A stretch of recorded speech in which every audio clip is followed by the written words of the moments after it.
Chronic fatigue syndrome, or ME/CFS, is a complex and challenging condition that affects millions of people worldwide.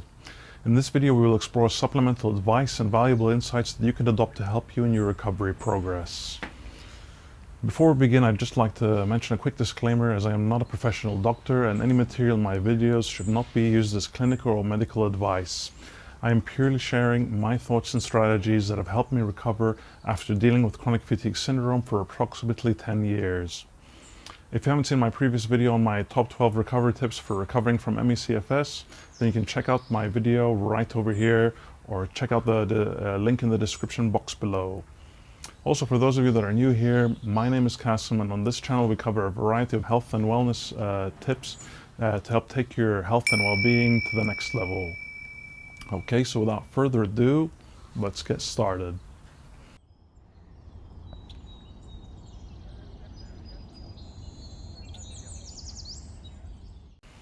Recovering from chronic fatigue syndrome, or ME/CFS, involves a holistic approach that addresses both physical and mental well-being. In my previous video, I shared my core strategy on how I beat ME/CFS, and upon reflection of my journey with my illness, I came up with the following tips that I will mention a few moments from now. I consider these tips to be a follow-up to help aid you in your recovery, to give you a renewed sense of hope and inspiration to help manage this illness to the best of your ability. Because I understand very well that whilst we are fighting against this illness, we need to employ everything that we have in our arsenal to find success. So tip number one is building a sense of security.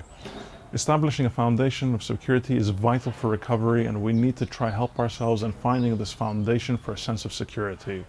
For the years and years that I was struggling with this condition, I tried everything that I could do to find the answer to recovery, and I didn't realize that actually part of the key for recovering for myself was to quit my job abroad and to move back home. This was personally the key for me to feel safe at the time. Sometimes for some of us, we have to make bold decisions to try to take our recovery to the next level. For some of us, it may mean to quit a job and we don't realize that it's impacting our health and well-being, or moving back home, which is a safe haven for our sense of security. For some of us, it may mean moving in with family. For others, it may mean doing all of the above, and this was the case for me, where I found my safe haven in my life truly after years of trial and error. Tip number two is journaling. Journaling can be a powerful tool in your recovery progress, and here's a couple of tips, a couple of ways in which it can help you in your recovery. Firstly, symptom tracking. Keep a daily log of your energy levels, activities, and feelings. This can help identify patterns and triggers, allowing you to make more informed adjustments in your life. Secondly, it can help process emotions. Use your journal as a safe space to express your thoughts and feelings. Writing about your experiences can help reduce anxiety and clarify your emotions. Thirdly, goal setting. Write down small, achievable goals for your recovery. This can provide motivation and a sense of purpose, making the journey feel more manageable as you go along. And then it can also help you reflect on your progress. Regularly revisiting entries in your diary can show you how far you've come. Acknowledging your progress, however small or big, can boost your confidence and reinforce commitment to recovery. Tip number three is being part of the community and finding your better half. Building strong, supportive relationships is crucial for emotional health. Here's how to cultivate these connections. Firstly, surround yourself with supportive people. Seek out friends and family who understand your condition and can offer encouragement. Sharing your journey with empathetic listeners can lighten your emotional burden. And secondly, consider joining support groups. Connecting with others who have ME/CFS can provide a sense of community and belonging. Sharing experiences and tips can foster resilience and hope.